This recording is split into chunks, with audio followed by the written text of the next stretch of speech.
Muy buenas noches a todos. Buenas noches. Buenas noches, doctor. Buenas noches a todos. Rápidamente, la semana pasada tuve algunas dificultades técnicas, por eso no pude terminar algunas sesiones. Una disculpa de antemano, pero les prometo esta semana ponernos al corriente completamente.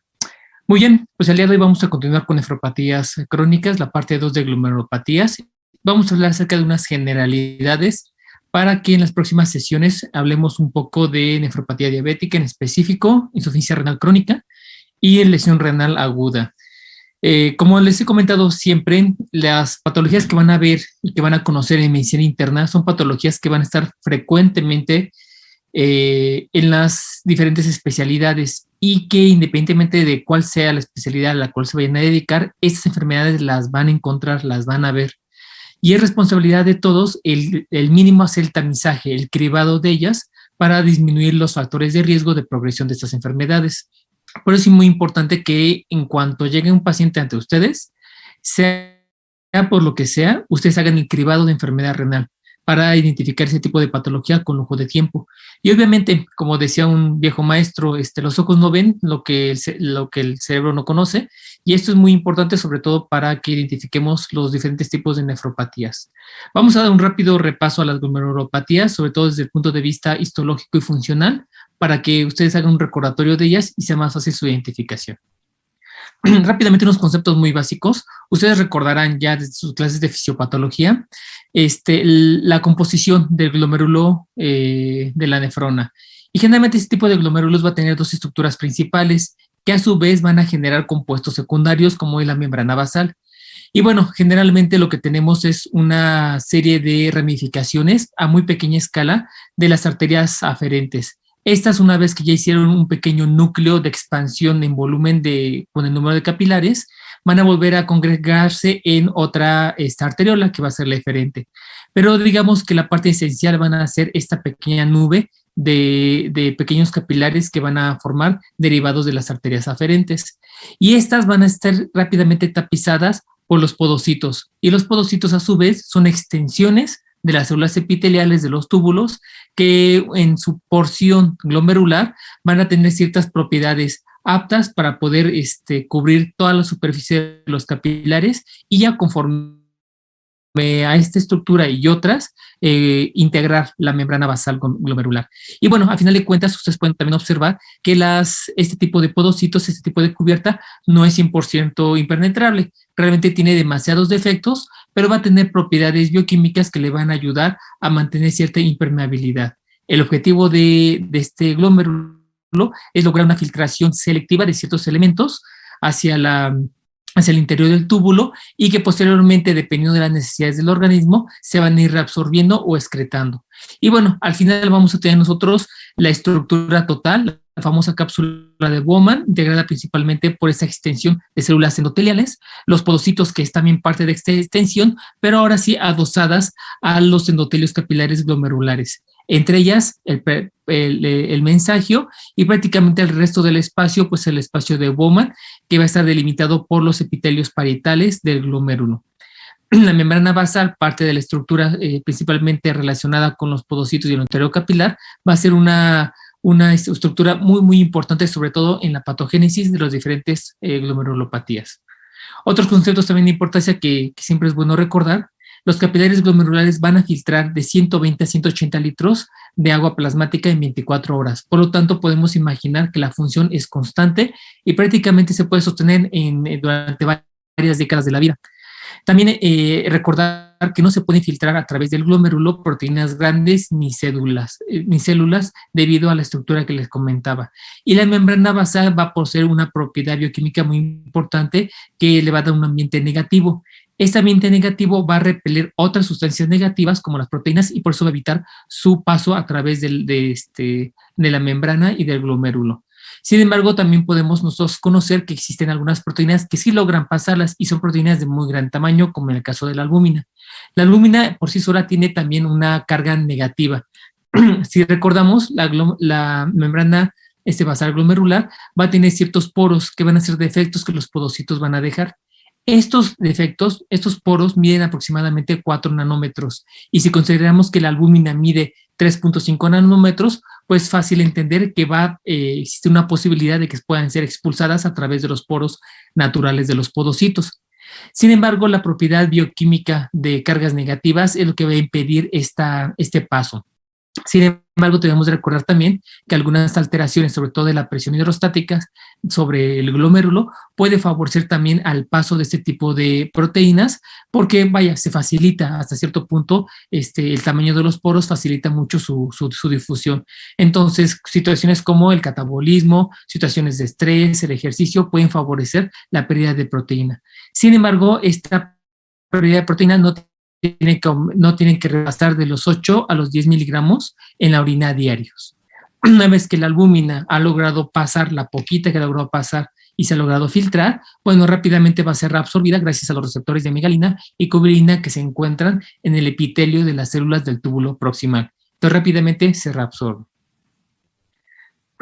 Dentro de la patogenia de las diferentes glomerulopatías existen diferentes trastornos, muchos de ellos son daños directos a las estructuras a través del sistema inmunológico, pero otras tantas, sobre todo las primarias, están gobernadas por mutaciones genéticas. De estas mutaciones genéticas vamos a tener nosotros diferentes tipos, pero los que sí están muy bien caracterizados son aquellos mutaciones genéticas que provocan síndrome nefrótico congénito. Y tal vez cuando ustedes roten por pediatría, esta información les va a ser bastante útil, porque es la caracterización, digamos, genética de los diferentes síndromes nefróticos congénitos. Y básicamente se describen 5 principales, aunque realmente son cientos los que ya han sido descritos. Los principales van a ser las mutaciones del NPH. Vamos a tener 2 tipos, el tipo 1 y tipo 2, y cada uno se va dirigido a 2 proteínas distintas. Una es la nefrina y la otra la podocina, ambas abundantes en la membrana. Por lo tanto, su mutación puede causar alteraciones de filtración a nivel membranoso, a nivel glomerular. Otras son las mutaciones de conducto de cationes. Ese conducto de cationes también se va a encontrar mucho en el glomérulo y es el responsable de la famosa glomerulosclerosis segmentaria y focal. Otra alteración también que puede llegar a provocar la misma manifestación de glomerulosclerosis segmentaria y focal son los polimorfismos en el gen de apolipoproteína L1 o APOL1.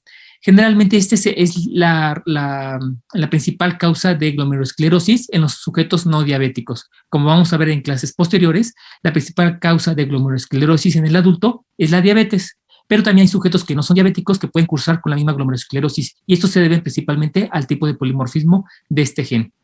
La otra es la mutación del factor H del complemento. Esta va a dar diferentes síndromes y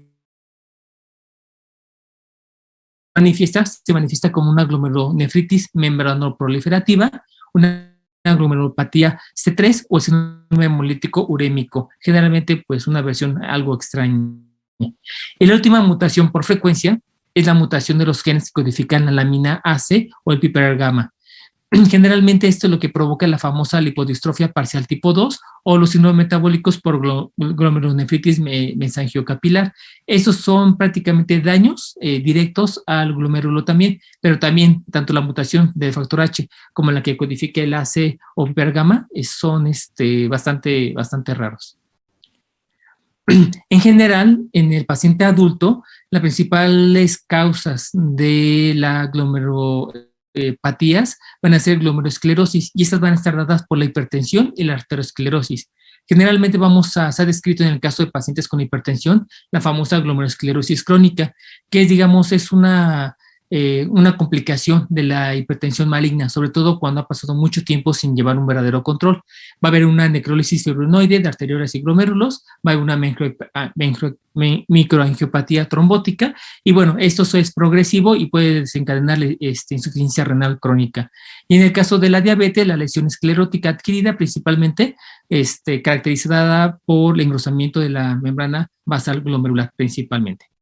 Sin embargo, vamos a tener otro tipo de trastornos que también van a causar que fracase la función del glomérulo, y esto está dado por procesos inflamatorios. Y de estos procesos inflamatorios tenemos varios tipos.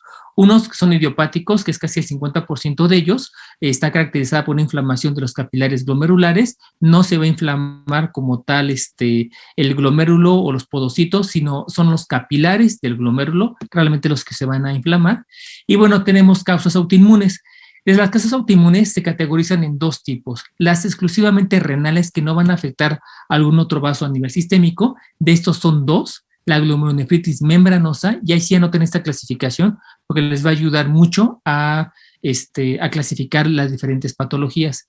Autoinmune, glomerulonefritis autoinmune, renal, así casi exclusivo la glomerulonefritis membranosa y la glomerulonefritis mensangiocapilar. Es básicamente la misma, el mismo origen.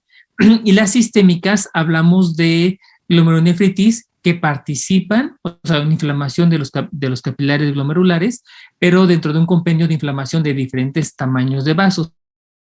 Y eso lo dan generalmente las enfermedades inflamatorias sistémicas. El ejemplo más claro es lupus eritematoso sistémico, por ejemplo. Otra es la granulomatosis con poliangitis de Benneger, por ejemplo.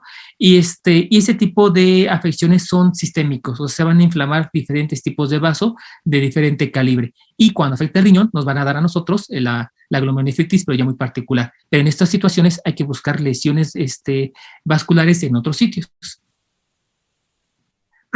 Aquí rápidamente con esta imagen podemos ver los diferentes mecanismos de acción de estos procesos inflamatorios. En la figura de hasta arriba, la que está con subíndice A, a su parte superior del lado izquierdo, pueden ver ustedes un capilar glomerular, y vamos a tener el epitelio de las células endoteliales de los túbulos.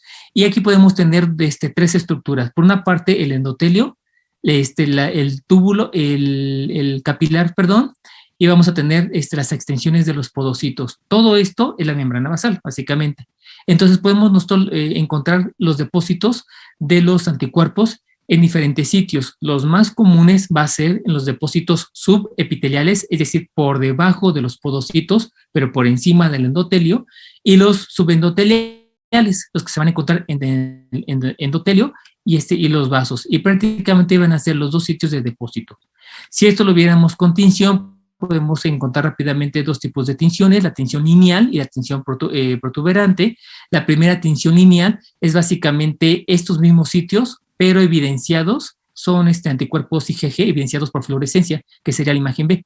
Y en la imagen C son los mismos tinciones de los anticuerpos IgG, pero aquí vamos a encontrar un proceso inflamatorio más profundo, donde ya existe incluso reclutamiento de macrófagos y neutrófilos.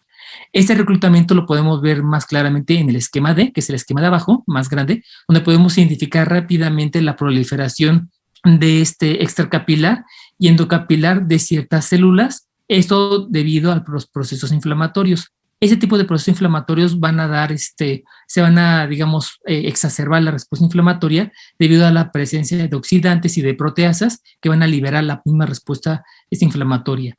Esta respuesta inflamatoria va a causar un círculo vicioso también con el uso de citocinas y quimiosinas, estos activando a los linfocitos T. Y esto es lo que va a promover las quimiosinas, que van a empezar a atraer a macrófagos y a neutrófilos. Entonces, si se fijan, cuando ya hablamos nosotros a un nivel complejo al nivel glomerular, podemos tener diferentes mecanismos. El autoinmune, por los depósitos inmunitarios, por quimiotaxis de las células, donde intervienen los linfocitos, los macrófagos y los neutrófilos, y todo esto causa un ambiente proinflamatorio que va a estar exacerbado por oxidantes y proteasas. Y todo eso a largo plazo va a crear tres fenómenos: una lesión de la membrana basal, posteriormente viene una proliferación endocapilar y después una proliferación extracapilar. Y esto lo vamos a ver en las siguientes clases, es lo que promueve muchas veces la expansión del mensangio, que, como vamos a ver más adelante, va a romper, va a alterar la estructura de los glomérulos,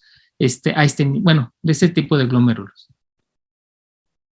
El diagnóstico es bastante difícil realizarlo, pero muchas veces los síndromes son muy sencillos. Entonces hay algunos autores que incluso opinan, y así lo dicen sus textos, que realmente infradiagnosticamos el diagnóstico de las glomerulopatías por un desconocimiento de la clínica y no tanto porque sean enfermedades complejas. Básicamente hay que pensarlo. Entonces, lo que yo les traigo aquí es un pequeño repertorio muy fácil para que jamás se les olvide cómo identificarlo, pero con situaciones bastante precisas. La primera, que es la que siempre gobierna la medicina, es la clínica. Entonces, ustedes van a tener 4 signos que les pueden hacer pensar que existe alteraciones en el glomérulo. El primero es el edema, la hematuria macroscópica, la hipertensión arterial y la proteinuria. En el caso del edema va a estar presente tanto en el síndrome nefrótico como en el síndrome nefrítico. Por lo tanto, sujetos que presenten edema, sobre todo edema blando, no doloroso, en extremidades, principalmente piernas, podemos incluso nosotros de forma intencionada abrir un pequeño protocolo para descartar que no haya la presencia de una glomerulopatía. Y es tan sencillo como decir, el paciente viene con edema, vamos a buscarle de forma intencionada hipertensión, hematuria y proteinuria. Básicamente es complementar el síndrome general. Este edema está dado por la retención hidrosalina debido al aumento de la retención de sodio y agua. Puede ser producto de diferentes circunstancias. Una de ellas es una reactivación del sistema renina-angiotensina, pero básicamente es indistinto. Cuando ustedes vean síndrome edema, pero en un paciente, busquen de forma intencionada proteinuria. La hematuria macroscópica forma parte también de estos síndromes. Es raro ver un síndrome nefrótico puro, pero es muy frecuente verlo, por ejemplo, en el síndrome nefrítico. Pero la mayoría de las hematurias está presente cuando hay una lesión urinaria o del tracto urinario. Por lo tanto, cuando ustedes tengan un paciente y tengan hematuria macroscópica, primero descartemos una alteración neurológica, litos, infecciones, alguna malformación. Y si no lo tenemos, entonces sí hay que pensar en un trastorno de parénquima renal. La hipertensión, fíjense que la hipertensión es muy frecuente en los pacientes con glomerulopatías.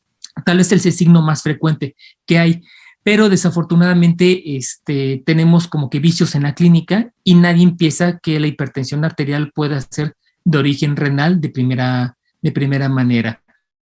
Hay algunos autores, y son muy precisos en esto, yo creo que sus comentarios van sobre una crítica bastante dura, comentan que incluso antes de realizar el diagnóstico de hipertensión arterial esencial, deberíamos de hacer un protocolo completo de hipertensión renal, de renovascular. Entonces realmente hace mucho énfasis en este punto. Si ustedes tienen hipertensión arterial, sobre todo de nuevo, asintomática o como hallazgo o en personas jóvenes, lo que dicta muchos autores es que tenemos que descartar que no haya una alteración a nivel renal y hay que hacer todo el protocolo, medir urea, creatinina, buscar proteinurias, ultrasonido renal, aclaramiento de creatinina de 24 horas, etcétera, hacer todo el protocolo en búsqueda de enfermedad renal crónica. Y una vez que se descarte el origen de la renal, ahora sí podemos nosotros hacer el diagnóstico de una hipertensión esencial. Pero muchas veces esta búsqueda intencionada nos puede evidenciar un problema renal de antemano. Y la cuarta característica clínica va a ser la proteinuria. De la proteinuria vamos a encontrar diferentes puntos de corte, pero en términos generales, un valor patológico es cuando supera 500 miligramos al día, es decir, medio gramo ya lo podemos considerar como algo patológico. Está muy lejos del nivel para considerar síndrome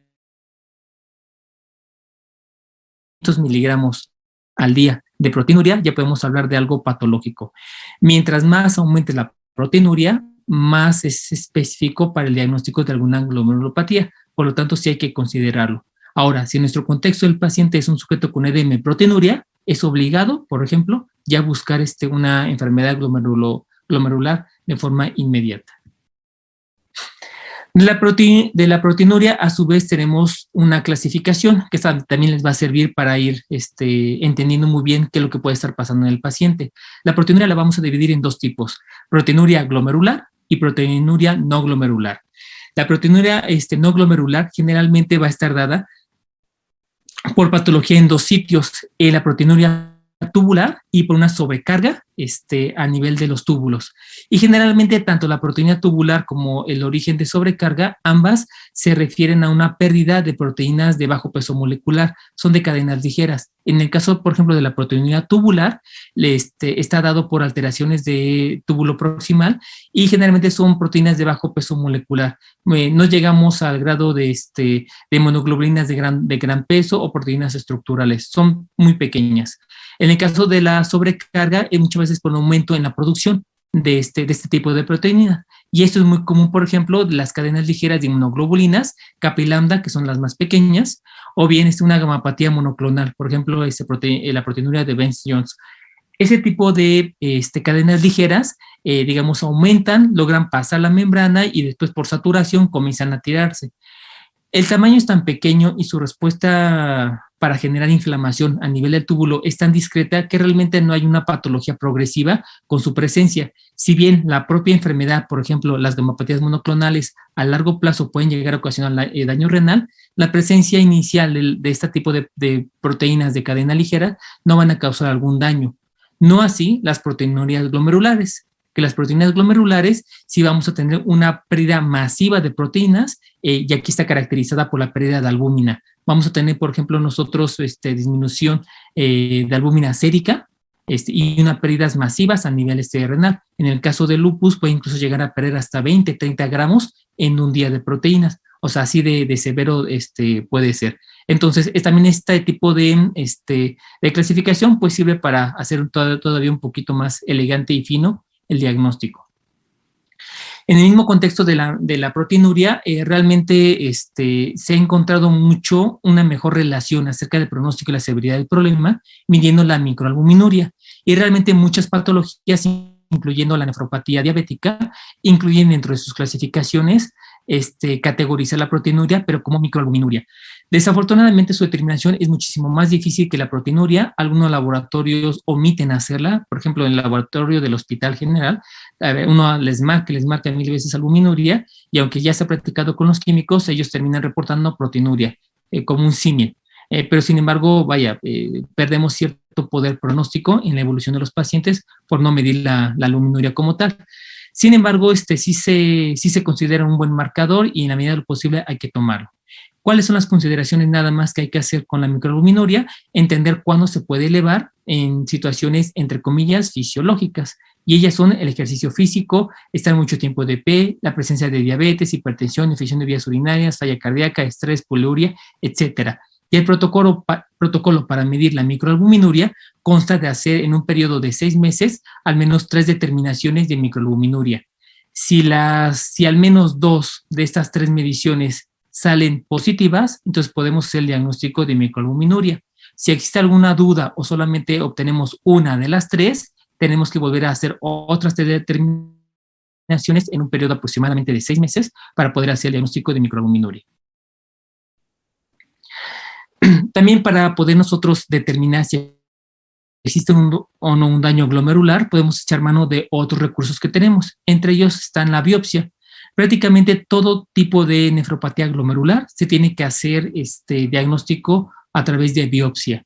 La regla dice que si el paciente tiene un cuadro clínico de nefropatía glomerular, a ese sujeto se le tiene que hacer biopsia.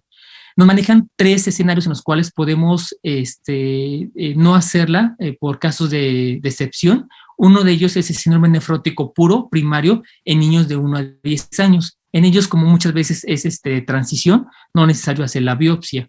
Otro síndrome es el síndrome nefrítico típico, también es de transición, generalmente es posterior a 3 semanas de una angina en los niños, también es remite completamente y por eso no se otorga.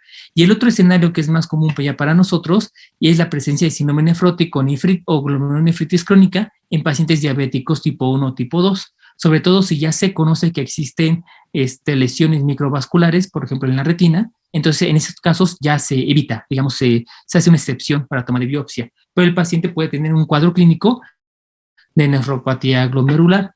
Salvo esos 3 casos, cualquier cuadro clínico de nefropatía glomerular se tiene que hacer la biopsia. La biopsia no puede ser cualquiera, tiene que ser un nefrólogo experimentado, generalmente lo hace en tiempo real con una inspección de la muestra por parte de patología y ya con eso pueden buscar que la muestra sea válida en ese momento. Las contraindicaciones realmente son muy pocas, simplemente si hay trastornos de la coagulación, principalmente tiempos de coagulación, no hay una contraindicación absoluta en el caso de las trombocitopenias, pero si hay un trastorno de la coagulación como tiempos de coagulación alargados, entonces se puede contraindicar. Y otras, riñón único, sobre todo por el riesgo al riñón sano, al único riñón que pueda tener el paciente. Ok, esa tablita les va a ser muy útil. Aquí sí tómenle, no les va a dar tiempo copiarla, pero tomen un screenshot o algo por el estilo. Aquí ustedes pueden ver rápidamente los diferentes síndromes glomerulares, cómo se constituyen y cuáles podrían ser las lesiones histológicas que podríamos encontrar en la toma de biopsia. Entonces, por ejemplo, tenemos 5 síndromes glomerulares. Los 2 primeros son los más famosos, el síndrome nefrótico y esquelético. Aquí podemos ver las características. En el caso del síndrome nefrótico, recuerden, son mayor de 3 gramos o, dependiendo del autor, 3.5 gramos o 50 miligramos kilogramo día en el caso de los niños. Y vamos a tener una hipoalbuminemia menos de 30 gramos litros o 3 miligramos decilitro. Generalmente, cuando tenemos síndrome nefrótico, tenemos que pensar en hialinosis glomerular o en depósitos glomerulares. En el caso del síndrome nefrítico, aquí tenemos la tríada clásica, está dada a veces por proliferación mesangial, que lo vamos a ver. Acuérdense que no existen síndromes puros como tal. Es muy raro realmente encontrar, por ejemplo, un síndrome nefrótico puro, pero, por ejemplo, en el caso de diabetes, las primeras etapas hay una gran proliferación mesangial y después termina manifestándose como síndrome nefrótico, en el caso del paciente diabético, por mencionar algo. Entonces, si bien es importante identificar estos síndromes, el contexto clínico siempre es bastante importante. Otro que se diagnostica muy poco, desafortunadamente, es el síndrome hematúrico. Igual, son episodios de hematuria macroscópica que van a ser recidivante o bien diferentes mediciones de hematuria microscópica. Y cuando nosotros veamos hematuria, generalmente es un daño glomerular directo y uno de los ejemplos más clásicos son los depósitos glomerulares de hemoglobulinas A. Otro es el síndrome de glomerulonefritis rápidamente progresiva. Esto generalmente se puede manifestar como una lesión renal aguda con o sin hematuria. Va a haber edema y en algunas ocasiones hipertensión, aunque no es muy frecuente. Y básicamente lo que vamos a ver acá, si recuerdan el esquema anterior, va a ser esa proliferación extracapilar. Hay una endocapilar y hay una extracapilar. Bueno, la proliferación extracapilar es la más severa y generalmente nos va a dar la famosa formación de medialunas epiteliales.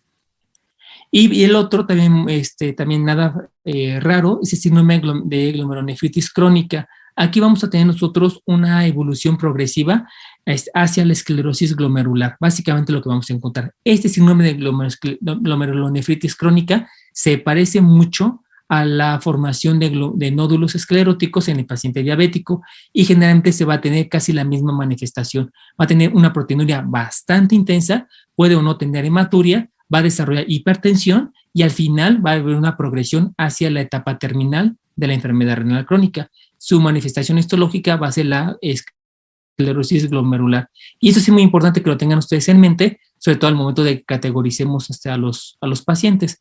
Obviamente aquí hago mucho la analogía con la diabetes, pero estamos hablando de contextos distintos. Por ejemplo, intoxicaciones, infecciones, enfermedades inflamatorias sistémicas, etcétera, es donde vamos a ver ese tipo de manifestaciones. Más adelante les voy a poner unos ejemplos. Ok, la enfermedad glomerular vamos a tener dos tipos, la primaria y la secundaria.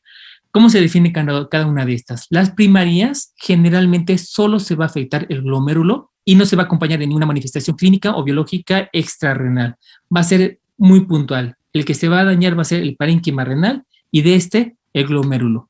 Podemos tener una glomerulopatía directa, una esclerosis o una glomerulonefritis, pero al final de cuentas va siempre de un trastorno inmunitario. Este puede ser ambiental, puede ser de novo o puede ser genético.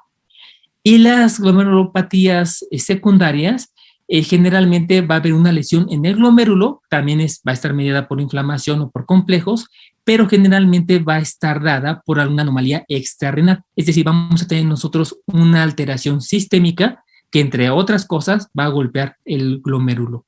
Lo más frecuente es la hiperglucemia en el diabético, el proceso autoinmune en el lupus, por ejemplo, o una infección sistémica como una infección viral, como hepatitis B, hepatitis C o VIH. Entonces, básicamente, las secundarias los vamos a ver si se trata o no de una enfermedad sistémica y las primarias de una enfermedad puntual a nivel glomerular.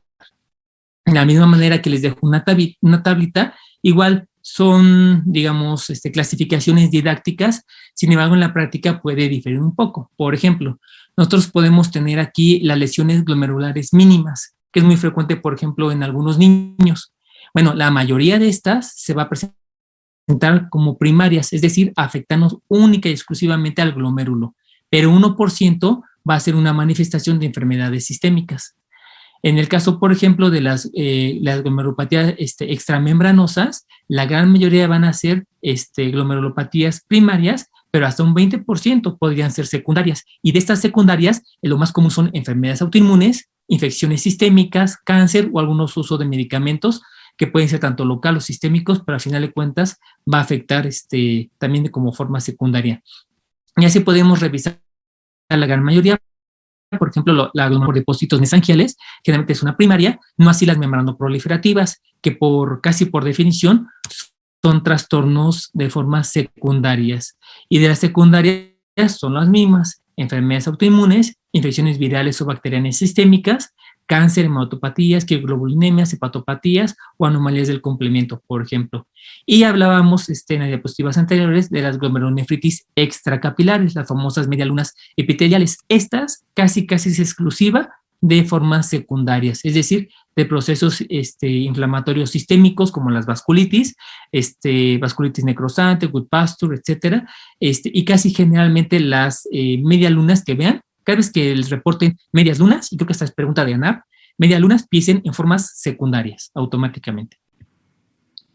Aquí hay unos ejemplos de algunas glomerulopatías secundarias, obviamente diabetes, lupus, como que es lo más común. Pero no recuerden también que vamos a tener diferentes tipos de vasculitis, como Benneger, Goodpasture, etcétera, Short-Strauss.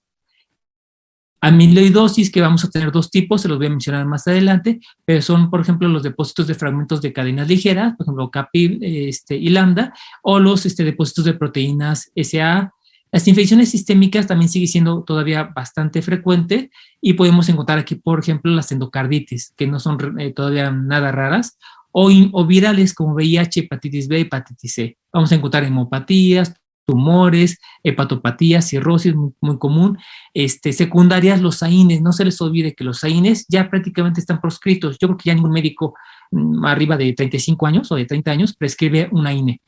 Tal vez el único que sigue siendo útil es el ibuprofeno, y eso en el caso de los niños como antipirético y analgésico, y el paracetamol, que ya para muchos autores también ya dejó de ser un AINE.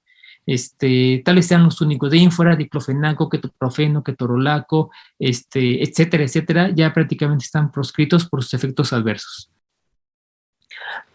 Sin embargo, si nosotros con esto prácticamente una buena anamnesis nos estaría dando la información y podríamos sugerir si es primaria o secundaria. Sin embargo, también podemos nosotros tener algunas ayudas con las manifestaciones clínicas y algunos estudios de laboratorio. ¿Cómo se hace? Primero hay que identificar si es secundaria, para que sea más sencillo y más fácil para ustedes. Siempre busquen una característica de una nefropatía glomerular secundaria. Clínicamente, ¿qué pueden encontrar? Pues trastornos sistémicos, porque estamos hablando que es una secundaria. Entonces, lesiones cutáneas, o como erupciones púrpuras, lesiones articulares como artralgias, artritis, derrames de serosas, por ejemplo, derrame pleural, derrame pericárdico, ascitis, manifestaciones neurológicas sugestivas, uso de fármacos o consumo de sustancias como drogas, como heroína. Esto, si está presente, nos puede orientar rápidamente a que se trata de una nefropatía glomerular secundaria. Si fuera primaria, solamente tendríamos síndrome nefrítico, síndrome nefrótico, o sea, el síndrome muy particular. Pero si tenemos manifestaciones sistémicas, hay que pensar de primera mano que podría ser secundaria.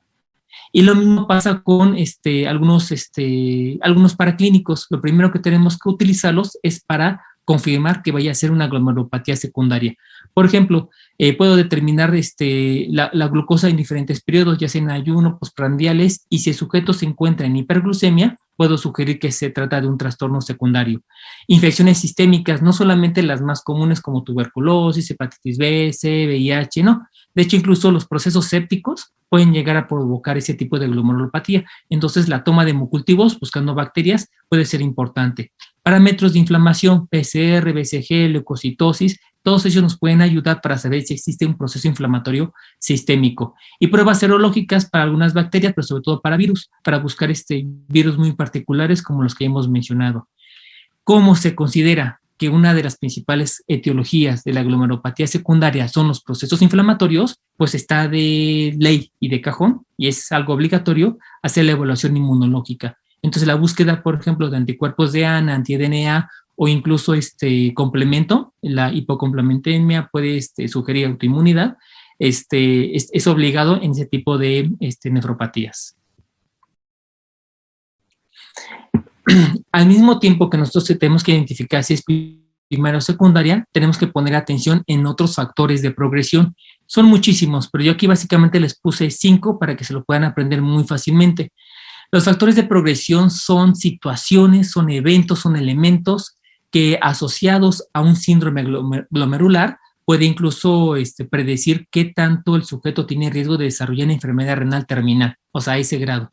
Entonces, para que sea muy fácil de aprender, primero la función renal. Si el sujeto tiene una enfermedad renal muy avanzada o tiene insuficiencia renal, más datos característicos de una glomerulopatía como edema, proteinuria, hematuria, etcétera, eso ya de antemano le da un muy mal pronóstico de progresión al paciente. Lo más seguro es que se quede con insuficiencia renal crónica.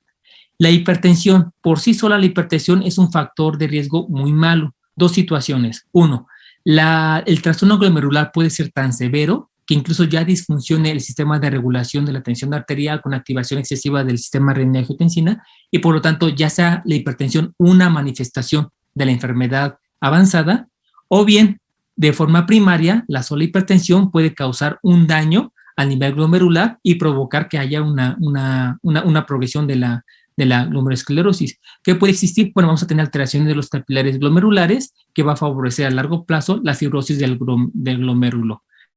Ya sea que sea una causa o una consecuencia de la glomerulopatía, lo que sí está muy indicado es que puede mejorar el pronóstico si damos antihipertensivos. Y los dos grupos de antihipertensivos que se aceptan es los YECAS y los ARA2. Otro factor de progresión es la proteinuria. Mientras más alta la proteinuria, más el riesgo de progresión e insuficiencia renal crónica. Y aquí mismo también bloquear el sistema renina-angiotensina ha resultado ser bastante útil. Entonces, si el paciente tiene hipertensión y además tiene proteinuria, pues el tratamiento indicado de antemano es un YECA y como segunda opción los inhibidores de los receptores de angiotensina tipo 1 y tipo 2, básicamente.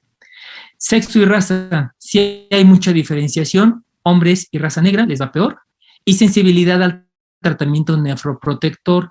¿A qué le llamamos nosotros tratamiento nefroprotector? Básicamente es a evitar que el sujeto tenga proteinuria y que tenga hipertensión. Por lo tanto, si nosotros damos medicamentos que puedan cohibir la proteinuria y controlar la hipertensión, eso se conoce como tratamiento nefroprotector. Ahora, ¿qué es lo que pasa? Hay sujetos que son muy sensibles y dale un tratamiento nefroprotector. Lo curioso es que muchos pacientes no responden a ese tratamiento nefroprotector.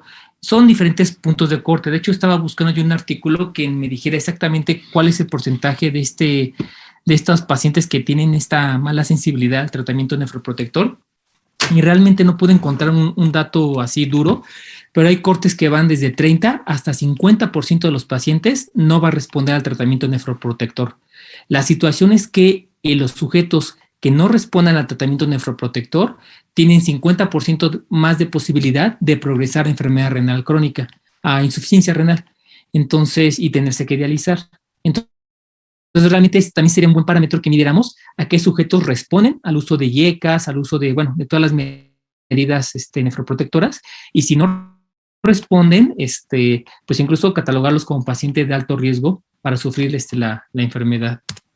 Las metas del tratamiento nefroprotector son las siguientes, esas también anótenlas, se las tienen que aprender. Que la TEA sea menor o igual de 130-80 y que la proteinuria baje a ese 0.5 gramos al día que les mencionaba desde el principio. Esos digamos que son las metas del tratamiento nefroprotector. Bueno, muy bien.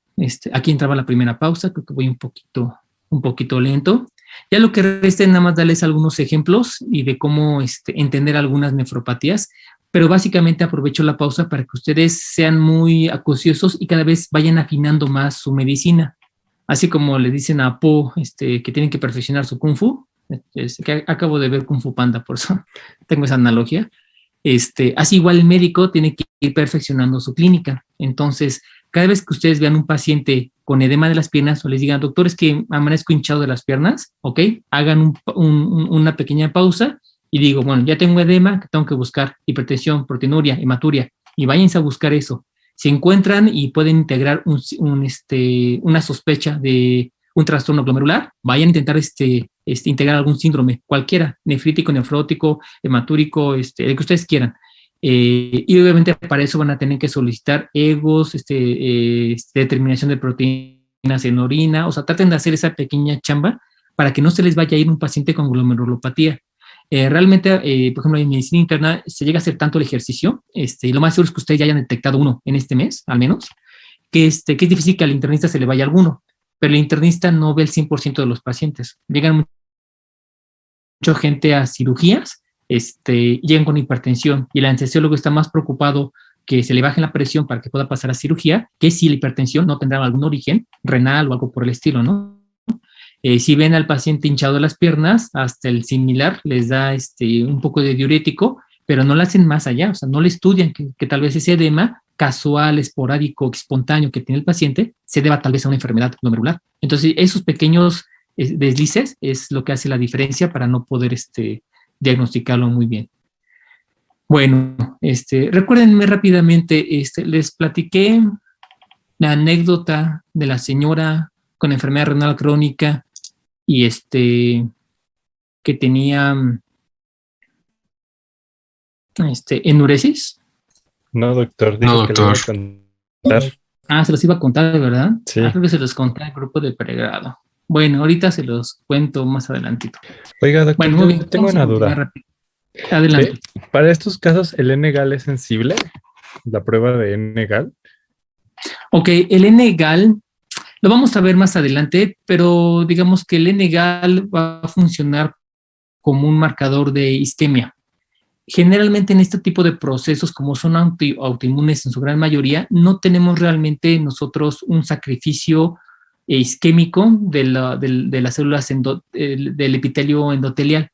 Sin embargo, se han hecho mediciones esporádicas con cistatina C y N-gal y se han encontrado cierta relación. No supera, la verdad, a las determinaciones que les he platicado, de buscar la hematuria y la proteinuria, no supera. Pero el N-gal funciona como marcador para otras cosas, sobre todo para lesión isquémica a nivel de las células endoteliales de los túbulos. Pero vaya, forzando un poco las cosas, mucha gente ha relacionado cosas muy curiosas, incluso hasta el sodio, y pues sí digamos que sí tiene cierta utilidad clínica, pero la verdad es que no supera para nada los cribados que les estoy mencionando. Okay, gracias. ¿Okay? Bueno, vamos a empezar rápidamente ya la última parte de nefropatías glomerulares primarias. Entonces, fíjense bien, vamos a tener diferentes síndromes dentro de este grupo de primarias. El primer síndrome es el síndrome nefrótico con lesiones glomerulares mínimas. Este es incluso muy frecuente en niños, es los famosos cambios mínimos que le llamaban antiguamente. ¿Y cuál es esto? Es, digamos, la suma del síndrome nefrótico con lesiones glomerulares mínimas, lo que se conoce como nefrosis lipoidea. Básicamente son algunas lesiones muy discretas, prácticamente no vamos a tener unas lesiones histológicas glomerulares y se cree que es un proceso por mimetismo secundario a un trastorno autoinmune. Es muy frecuente en niños, adolescentes o adultos jóvenes y responde a esteroides. Digamos, esa es la generalidad de este tipo de síndrome nefrótico de lesiones glomerulares mínimas. Lo han asociado con infecciones y otros eventos, pero básicamente es eso nada más. Tenemos otro, que es la hialinosis segmentarifocal. Y le pongo aquí mucho énfasis a la hialinosis porque van a ver que es una deformidad glomerular bastante severa histológicamente hablando. La vamos a ver más adelante en otra sesión, pero ese es bastante importante. Esta también puede tener un componente autoinmune, pero se considera que solamente el 50% puede responder a esteroides. Y la hialinosis segmentarifocal es altamente progresiva a la insuficiencia renal crónica. Obviamente, para poder decir que tenemos una hialinosis segmentaria, tuvimos que haber considerado la biopsia de antemano. Entonces, vamos a tener dos tipos de evolución de este tipo de hialinosis. Una, aquellos que reciben tratamiento y aquellos que no reciben el tratamiento. Si los sujetos con hialinosis segmentaria no reciben tratamiento o no responden en el 50% de ellos al tratamiento, van a persistir con un síndrome nefrótico y ese síndrome nefrótico va a progresar muy rápidamente a la insuficiencia renal crónica terminal. Cada vez que hablemos con insuficiencia renal crónica, ya decir insuficiencia, ya estamos hablando del quinto estadio, ya es terminal, ¿no? Es un poco reiterativo decir insuficiencia renal crónica terminal. Pero bueno, pero ya es mandar a diálisis al paciente. Si el sujeto recibe tratamiento, vamos a encontrar una evolución un poco heterogénea. De los que responden al tratamiento, podemos tener una reversión completa y cura en el 20%. Pero otro 10% se va a curar completamente, pero a las semanas puede tener una recaída. Y es aquí donde empieza lo heterogéneo, porque si bien el paciente puede incluso salvarse del primer evento, no le va a prevenir un siguiente evento. Generalmente el tratamiento aquí está dado por corticosteroides o algunos inmunosupresores. Otro 20%, complementaremos un 50%, también va a remitir completamente, pero se va a quedar con proteinuria. Y este tipo de sujetos van a tener un riesgo alto de progresión. Además, entonces, uno de ellos es remisión completa y cura.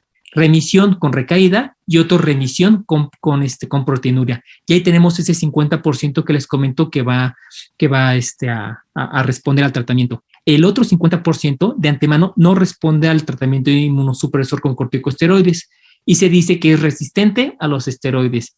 Y aquí también es un poco heterogéneo su evolución, pero generalmente es de mal pronóstico y muchos de ellos evolucionan en meses o años a la etapa terminal de la enfermedad renal crónica. Uno, que siempre es el que siempre les preguntan, creo que hasta en el ENARM, es la glomerulopatía extramembranosa. Esa que les mencionaba que era, que había una expansión un poquito más grande. Bueno, la glomerulopatía extramembranosa son depósitos de IgG. Generalmente van contra el receptor de fosfolipasa A2 en los glomérulos y es muy específico. Por eso se considera una de las principales glomerulopatías autoinmunes y es la principal causa de síndrome nefrótico en el adulto. Es así, apréndansela de memoria. Entonces, las glomerulopatías membranosas afectan al adulto, están gobernadas por IgG y van contra la fosfolipasa tipo 2. Y bueno, vamos a tener diferentes síndromes. Si este depósito está asociado a un síndrome nefrótico, generalmente tenemos un pronóstico malo. Si no desarrolla síndrome nefrótico o se controla la proteinuria, le va a mejorar al paciente. Ahora tenemos otra nefropatía que también es depósitos, pero ahora son de IgA, que es la famosa enfermedad de Weger. Este tipo de enfermedad también se considera una glomerulopatía primaria y desafortunadamente su evolución hacia la enfermedad renal crónica es bastante frecuente. Tenemos diferentes tipos de lesiones. De hecho, antes de que se tenía diferentes síndromes. Entonces, por ejemplo, todas son depósitos de IgA, pero depende la cantidad de depósitos y los procesos que vayan a estar alrededor de esos depósitos, se subclasificaba en diferentes formas. Por ejemplo, el cuadro más simple era el síndrome hematúrico y solamente se caracteriza por depósitos mesangiales de IgA y en depósitos así como en parchecitos, nada más. Otra manifestación clínica era el síndrome de glomerulonefritis crónica, o sea, ya era una glomerulonefritis, era un proceso de inflamación vascular. Acuérdense que cada vez que escuchen glomerulonefritis, lo que está inflamado son los vasos, no son ni los podocitos ni las células endoteliales, epiteliales, sino son los vasos. Entonces, es como una pequeña vasculitis. Entonces, un síndrome de glomerulonefritis crónica estaba asociado a IgA, donde además se encontraban asociados lesiones fibrosas. Otro más frecuente es el síndrome de glomerulonefritis crónica, pero con síndrome nefrítico. Y generalmente aquí lo que ocurría era que eran los depósitos de IgA más un proceso de inflamación. Y el proceso de inflamación lo que hace es que provoca una proliferación mesangial. Entonces, eso altera la estructura y promueve fibrosis. Y otra manifestación también es el síndrome de glomerulonefritis rápidamente progresiva. También la daba depósitos mesangiales de IgA, solamente que aquí la respuesta inflamatoria que ocurría era demasiado exagerada, era bastante grande. Todos estos son fenotipos de la misma enfermedad de Weger, pero realmente era muy difícil de identificar. ¿Cómo se hace? Pues toma de biopsia. Y si tenemos depósitos de IgA, lo que tenemos que hacer después es complementar qué tipo de síndrome nos dio para poder dar el pronóstico y la evolución de este paciente. Realmente es un poco rara su presentación, pero es muy bonita cuando lo vemos. Bueno, fisiológicamente hablando. Otra es la glomerulonefritis membrano proliferativa. Habíamos visto una de expansión. Bueno, esta es membrano proliferativa. Y esta cursa con síndrome nefrótico, pero de la misma manera. Si no hay síndrome nefrótico, generalmente la evolución es benigna y no va a haber secuelas a nivel renal. pero si presenta síndrome nefrótico, la mayoría de estos pacientes sí va a tener una excesiva hacia la insuficiencia renal. Y bueno, realmente es bastante catastrófica esta enfermedad cuando presenta eso. Y bueno, es aquí lo que les mencionaba de las regresiones y de los síndromes que podían responder o no a algún tipo de tratamiento, pero bueno, ya lo platicamos en algún momento esto. Y ya para finalizar las secundarias, bueno, las secundarias, vuelvo a recordarlo, son alteraciones sistémicas. Básicamente un proceso sistémico, inflamatorio o crónico nos va a dar una enfermedad secundaria a nivel glomerular. Bueno, la más común, obviamente, la glomerulosclerosis diabética, que vamos a tener una clase como de integración con esta patología. Generalmente fue descrita muy bien la evolución histológica de los eventos de génesis de la nefropatía diabética por Morgensen ya hace algunos años. Pero bueno, en términos generales, ¿a qué se debe? Se va a presentar 20 años después del diagnóstico de diabetes y a los 20 años 75% va a tener ya estigmas de lesión renal en diferentes etapas. Es más frecuente encontrarlo en tipo 2 que en tipo 1, pero esta descripción se hizo en tipo 1. Muchas veces se desconoce por qué algunos pacientes con diabetes llegan a desarrollar la enfermedad de forma temprana, incluso hay diabéticos que no la llegan a desarrollar. Las causas realmente no son muy claras. Morgensen lo que hizo fue que describió la historia natural de la nefropatía en la diabetes tipo 1. Él estudiaba diabetes tipo 1 y después su modelo trató incluso de adaptarse a la diabetes tipo 2, pero no encaja porque la evolución es muy distinta del tipo de lesiones. Pero bueno, básicamente lo que hizo Morgensen en diabéticos tipo 1 fue describir 5 estadios que son incluso todavía útiles, incluso para la diabetes tipo 2. Ahorita les voy a decir en cómo la podríamos ajustar nosotros. El primer estadio era la hipertrofia de los glomérulos con una hiperfunción. La manifestación hemodinámica de esto es la famosa hiperfiltración. Los sujetos llegan a filtrar arriba de 120, 140% de lo que suelen filtrar. Y también tengo que hacerles ahí un comentario bastante importante. No hay realmente un punto de corte de la filtración glomerular. Hay diferentes puntos de corte, yo los he buscado muchos y van desde 117, 120, 125 hasta 140 y 160 para decir que ya es hiperfiltración. Realmente no hay un punto de corte como tal. Ahorita con algunos de sus compañeros estamos analizando cerca de 16,000 depuraciones de creatinina y estamos tratando de depurar muy bien esa base de datos para ver si podemos nosotros identificar cuál sería el punto de corte de hiperfiltración en el sujeto mexicano. Pero es un trabajo que nos va a llevar, yo creo que todavía otros 2 o 3 meses, pero es muy curioso que no hay un punto de corte determinado. Pero bueno, dejándolo en un punto estándar de 120 de hiperfiltración, ese caracterizaría el primer estadio de hipertrofia de la función renal. Después viene prácticamente cambios, pero sin manifestaciones clínicas. Después viene lo que se conoce como nefropatía incipiente, y está caracterizada por hipertensión y microalbuminuria. La hiperfiltración en los pacientes diabéticos tipo 1 va a estar presente en el primero, segundo y tercer estadio.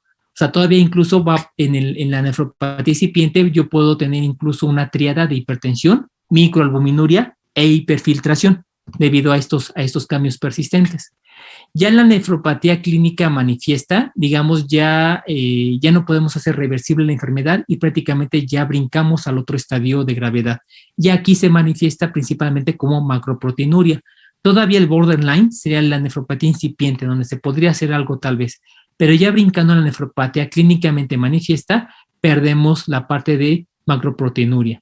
Y el último estadio, pues la enfermedad renal terminal.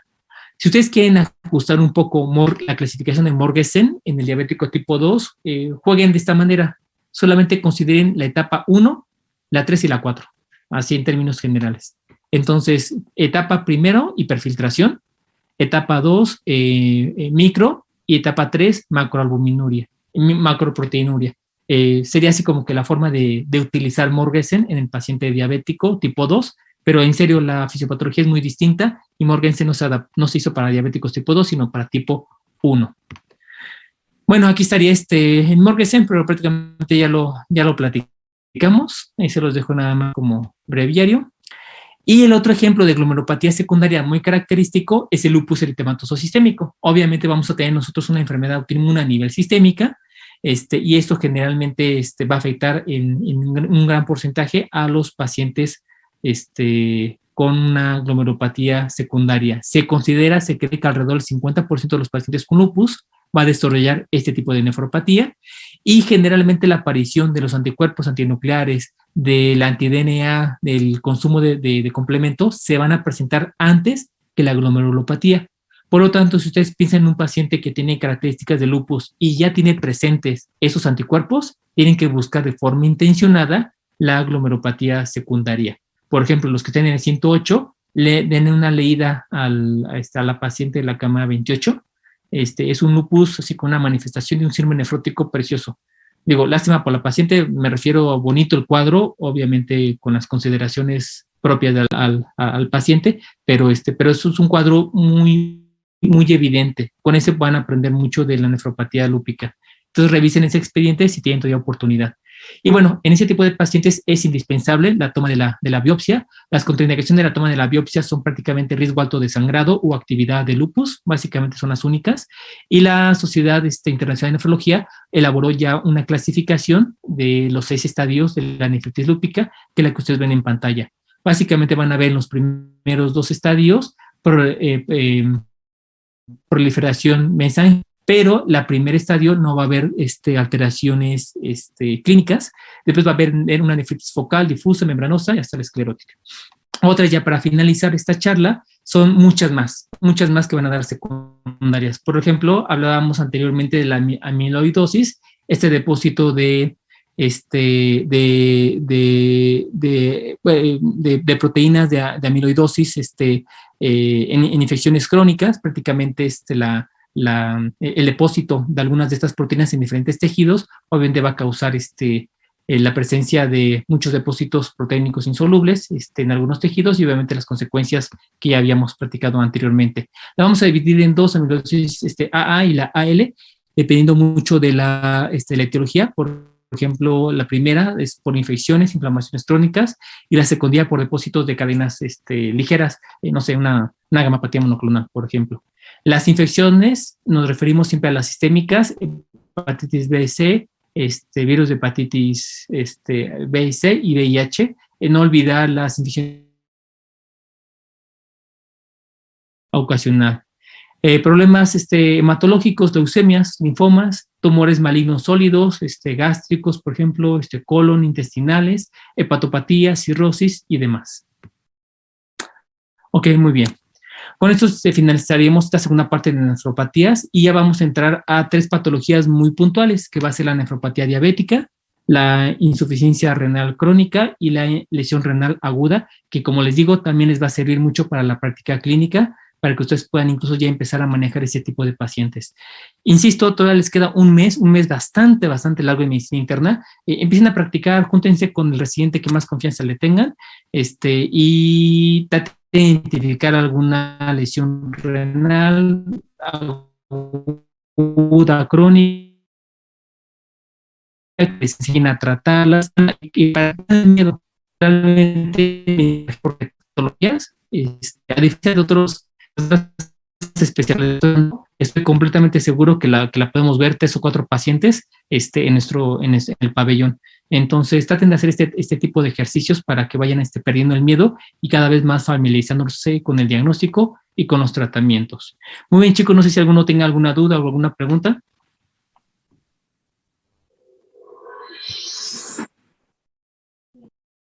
Doc, yo tengo una pregunta.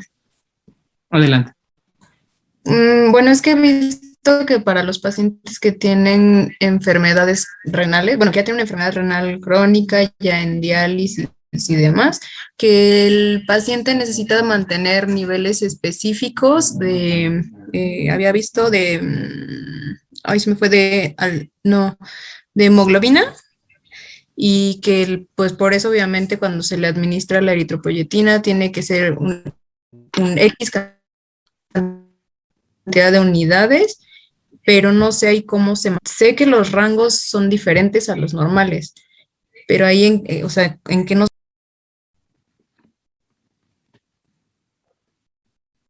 Ok, en la parte así muy específica de la enfermedad renal crónica, eh, el manejo de la anemia está entre los factores de progresión, calidad de vida y mortalidad en los pacientes con enfermedad renal crónica.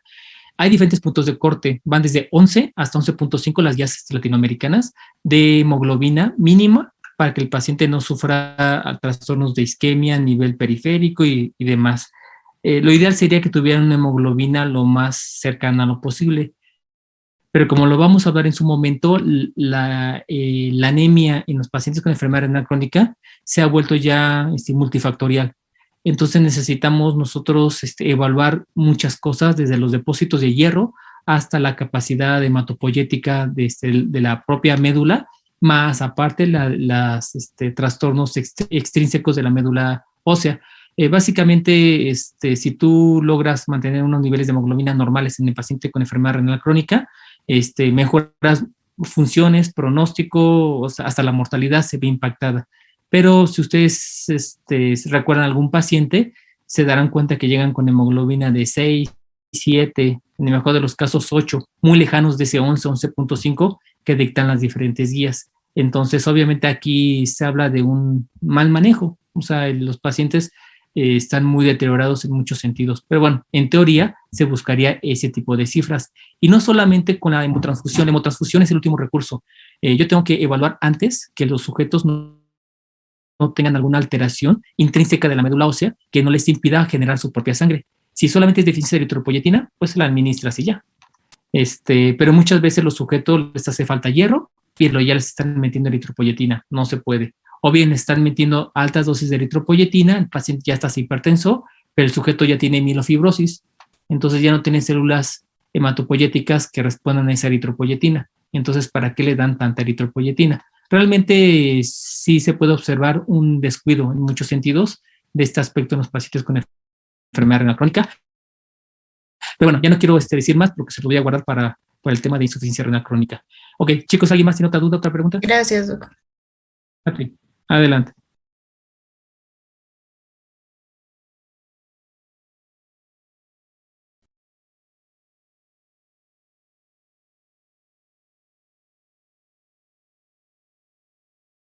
Ok, correcto. Generalmente hay muchas etiologías renales para generar hipertensión. La más común es la renovascular, es decir, podemos encontrar incluso alteraciones de las arterias renales o estenosis de las arterias renales, así de entrada.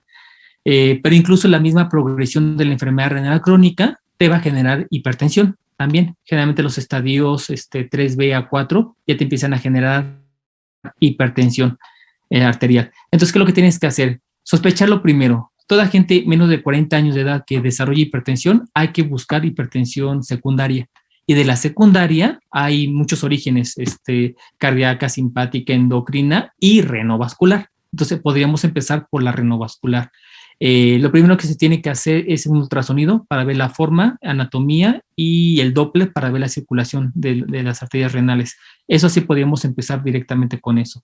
Y a ese protocolo se le pueden agregar otras cosas. Se lo vamos a hablar en algún momento. Déjenme ver cómo vamos en temas. Bueno, si no se les paso el protocolo completo, pero así empezaremos a buscar primero, a descartar las causas renovasculares. Entonces, por ejemplo, determinar la función renal para ver que no sea una enfermedad parenquimatosa, urea, creatinina, marcadores de inflamación y una depuración de creatinina para ver filtrado glomerular y proteinuria. Si identificas o algo de eso te sale positivo, entonces puede que tenga una enfermedad renal y esa sea la causa de tu hipertensión. Después exploras vasos intraparenquimatosos y extrarrenales y buscando trombosis, estenosis o vasculitis incluso. Si los encuentras, puedes sugerir que tal vez la hipertensión se deba a ese tipo de trastornos, ¿de acuerdo? Así más o menos harías el abordaje de ese tipo de pacientes. Pero después luego les paso un artículo para leer, para que ustedes identifiquen la hipertensión secundaria, porque en esa secundaria hay que buscar causas simpáticas del sistema simpático autonómico. Y también hay que buscar causas endocrinas como feocromocitoma, tiroides, catecolaminas endógenas, etcétera, que también pueden generar hipertensión y no es esencial, sino es secundaria, ¿vale? Muy bien. ¿Alguien más, chicos? Yo, Adelante. Bueno, es relacionado a la disminución de albúmina sérica. Este, a partir de cuando, bueno, el paciente presenta hipoalbuminuria, eh, ¿cuándo es cuando nosotros debemos empezar a reponer albúmina en el caso de los pacientes renales? Nunca. Ok, Sí, no, nunca. La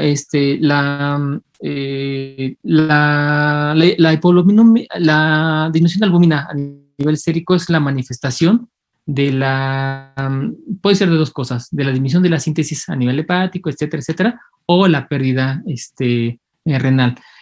Hay consecuencias de tener albúmina baja a nivel sanguíneo, porque recuerden que hay muchos electrolitos, proteínas y demás que se asocian a la albúmina y cambia el coeficiente de disociación de algunos elementos. Incluso los fármacos pueden incluso tener una diferente biodisponibilidad con albúmina baja. Por eso es malo tener albúmina baja. Pero no está indicado la reposición de albúmina. No sustituye ni la función ni el poder oncótico, básicamente. Son muy pocas ya las indicaciones para sustituir albúmina. No, lo que tenemos que hacer es revertir el síndrome nefrótico en el caso de los pacientes que lo presentan. Y ahí hay diferentes estrategias. Tal vez la más inmediata es es el uso de IECAS y ARAS como nefroprotectores, pero si estamos identificando alguna lesión aguda, por ejemplo, no sé, un ejemplo rápido, un paciente con lupus que tenga nefritis lúpica, lo que hay que hacer es inactivar el lupus. Entonces, muchas veces son pacientes que están tirando 20 gramos de proteínas al día, ya tienen hipoalbuminemia por lo mismo, y tú les das bolos, ya sea ciclofosfamida o bolos altos de esteroides, y puedes incluso disminuir el rango de proteinuria a tal vez 2, 3 gramos. Entonces ya automáticamente al inhibir esa pérdida de proteínas, pues ya no es necesario sustituir ni nada más. O sea, ya el cuerpo lo tendría que hacer por sí solo, ¿sale? Muy bien. ¿Alguien más, chicos? gracias, doctor. Doc, yo tengo otra pregunta. Adelante. ¿De qué depende que los pacientes estén anúricos? Porque sí he visto que hay pacientes que ya están dializándose o hemodializándose y que, por ejemplo, se les llega a pedir un ego por alguna razón o un uro y que el paciente dice, oye, pero es que ya no orino. Claro. Muy bien. La nefropatía global. ¿Qué es lo que ocurre? Generalmente la enfermedad renal crónica es una enfermedad progresiva. Por ejemplo, tú puedes tener alguna patología que te lastime la membrana basal. Por lo tanto, los podocitos, el epitelio glomerular o los tener dos fenómenos. Puedes empezar a filtrar más elementos de los que está permitido y tener una filtración acelerada, o bien puedes dejar de filtrar y por lo tanto tu glomérulo no funciona. Pero estoy hablando del glomérulo, el resto del túbulo estaría intacto. Cuando el paciente comienza a tener una progresión de la enfermedad, comienza a disfuncionar diferentes estructuras ya de la nefrona. Comienza tal vez una glomerulomembranosa, pero se vuelve incluso mesangial, se vuelve tal vez proliferativa, lastima el túbulo, entonces se vuelve una tubular, túbulo intersticial. Llega un momento en el cual ya ninguna de las fases de la excreción urinaria es viable y por lo tanto el paciente comienza a perder la capacidad de concentrar orina o de crear orina. Recuerden la fórmula básica, filtro, 100%, por decir algo, reabsorbo y esa célula que reabsorbió también puede secretar. Y esa secreción que llega al túbulo es la que voy a orinar.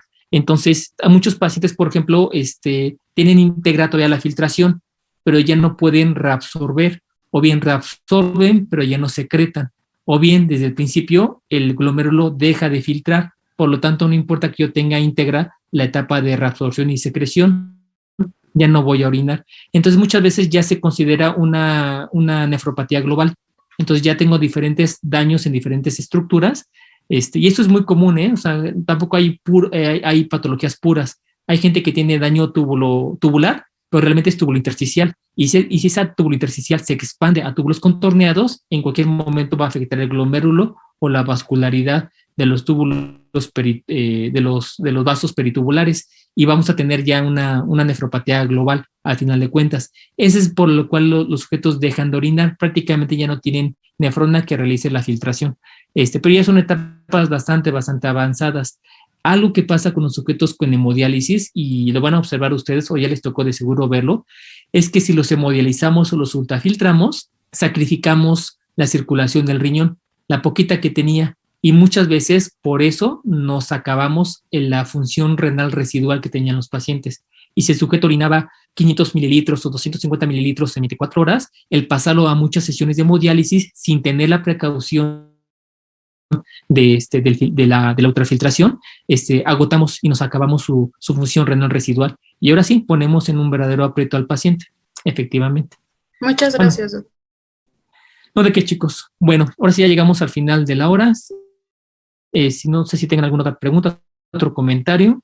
Alguien están escribiendo en el chat.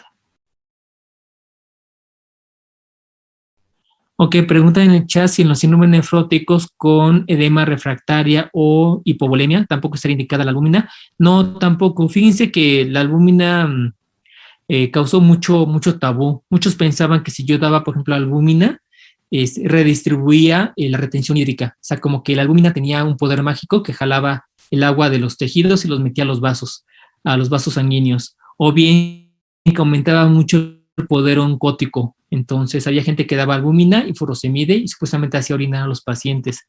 Y otros daban así albúmina para que te creciera el cabello, ¿no? Realmente no. La albúmina, la única indicación de dar albúmina intravenosa de forma exógena es para prevenir síndrome patorrenal. Son casos muy específicos. Tal vez sea la única indicación válida de dar albúmina. Cuando el paciente tiene edema, ahí aparte pasa algo. La albúmina, como cualquier otro coloide, cuando lo infunden en el espacio, en el compartimento intravascular, prácticamente de 60 a 90 minutos, abandona el espacio intravascular y se va al intersticial. Entonces, si es que tiene poder oncótico, ¿hacia dónde creen que va a jalar el líquido? Entonces lo va a jalar hacia el intersticio y va a causar más edema. Entonces, realmente no, ni los... no se trata para eso. Si ustedes quieren quitar el edema, lo que tienen que hacer, y acuérdense de sus clases de fisiopatología, tienen que redistribuir los compartimentos. Entonces, si yo tengo mucho líquido extravascular, lo que tengo que hacer primero es pasarlo al medio intravascular. Y del intravascular ya puedo hacer que se orine, ¿de acuerdo? Pero yo no puedo hacer que un sujeto orine o quitar, por ejemplo, un derrame pleural con diurético, no. Tengo que hacer primero que ese líquido pase al compartimento intravascular